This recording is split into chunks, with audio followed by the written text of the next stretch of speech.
This week, we're going to be looking at how we can design dashboards in Excel.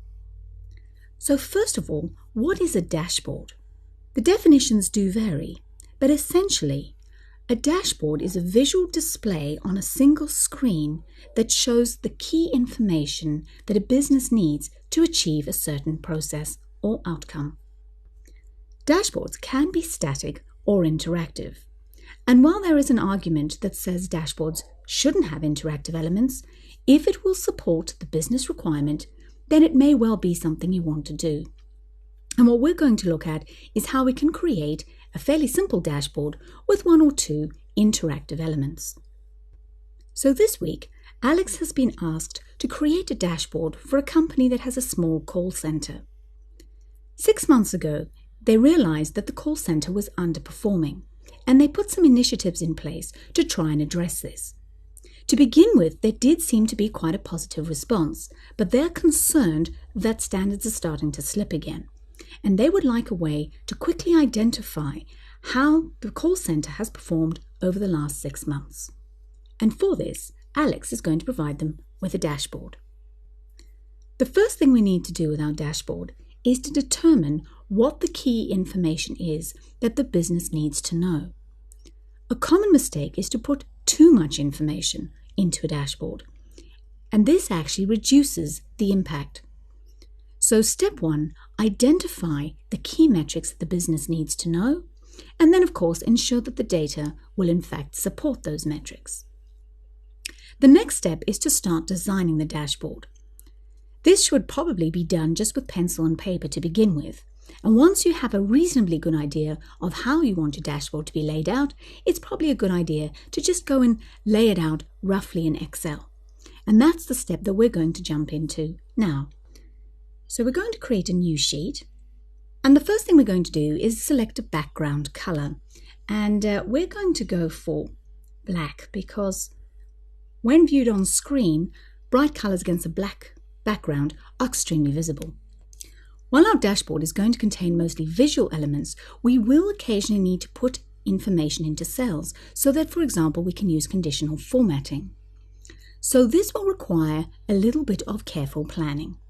Now we've determined that we need 5 key metrics across the top, and we're going to work on 3 columns per metric so that we can have some information centered and then potentially information either side. So we're going to start by creating some space to pop a heading in. So I'm going to select B2 to B4, and then I'm going to come the whole way across to P4, and I'm just going to identify that by applying a different color. We're going to go for a nice dark gray. Gray is very in vogue at the moment. All right, now the space where we're going to put our key metrics is going to be the next section, and this is really important.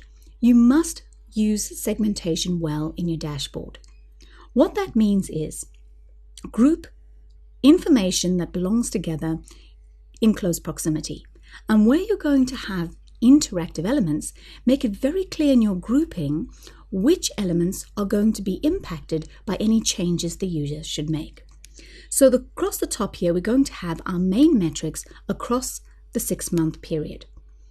And I'm going to select from B6 down to B14, and again come across to column P and make that a dark gray. We're then going to have another section at the bottom. In fact, we're going to have 2 sections, one to show agent metrics and one to show monthly metrics. So once again, I'm going to select across to P, but I'm going to go all the way down to row 36.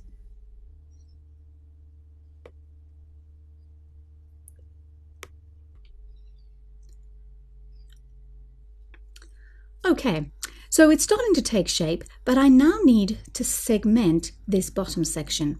And while I could obviously use a column, the problem is once I start having different width columns, if I then needed to put some calculations or something in it, that could cause problems. So my personal experience, I'd suggest keep your columns even and rather use shapes to create any additional segmentation. How would we do this? Well, we come to our Insert tab, we come to Shapes, and we just need a line. I'm going to click on Line, and I wanted to segment about here, just on the edge of J. But when you draw a line, it's sometimes tricky to get a completely straight line. So we're going to hold our Shift key down as we draw it, and that will force it to be a completely straight horizontal line. Once drawn, you can add some formatting to it. So I'm going to make it black, and I'm going to come to Shape Outline and change the weight to 4.5 points. And then to ensure that these separations match as well, I'm going to highlight row 15 and row 5, come to my format, row height, and make that 4.5 as well. So that is now starting to take shape. I would like to also include some placeholders to show where my main metrics are going to go. And again, shapes are ideal for this. So I'm going to click Insert Shapes. This time I'm going to go for a rounded rectangle, and I'm going to make sure I position that nicely around the middle of column C. If you want to be quite precise, and I recommend this, you can also use the height and width dimensions in the drawing tools to get exactly the correct dimension for your shape. And I'd like mine to be 2.5 by 4 centimeters, and I've just tabbed between them. Now I have my shape. I can add a little formatting to it if I want to. So if I wanted a little bit of a drop shadow or a fade, you can do that quite easily. And rather than going and drawing the other 4 separately, I can now just copy it. And Excel allows you to duplicate a shape, so making sure it's selected, just hold your Control key down and press D 4 times. And now I have 5 identical shapes. Rather than spending ages organizing them though, I'm going to grab the last one I created and make sure it's positioned fairly centrally over column O. And then I want to select all of them. Now you could use your Control or your Shift key to do this, but an even quicker way if you're working with lots of shapes, come to Find and Edit, choose Select Objects, and draw a nice big marquee around all the shapes. Now I'm going to use Excel's drawing tools to align these shapes and distribute them. So I'm going to choose Align, and I'm going to align Middle, and then I'm going to choose Distribute horizontally. And those shapes are now completely aligned and nicely evenly spaced. And those aren't the only shapes you can use. There's actually a fantastic selection. So coming back to shapes, for example, you can use little flashes or speech bubbles.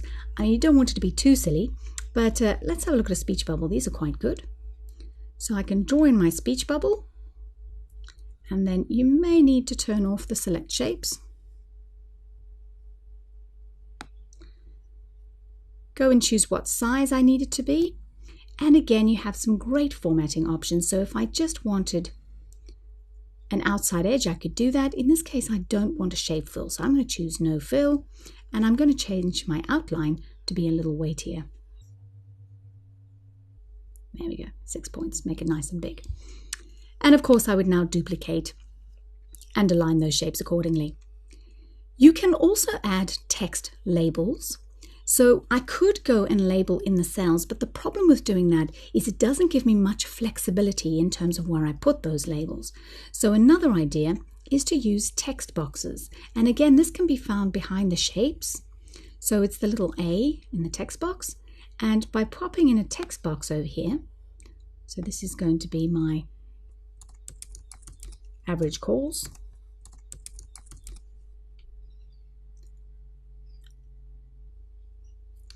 And then again, come and change it so that there's no fill, no outline, and my text is going to be white. And size 12. So that is how you can go about laying out your dashboard, and that's a good idea even before you start getting into the calculations. But in the next video, we're going to look at how we can now prepare the data to populate our dashboard.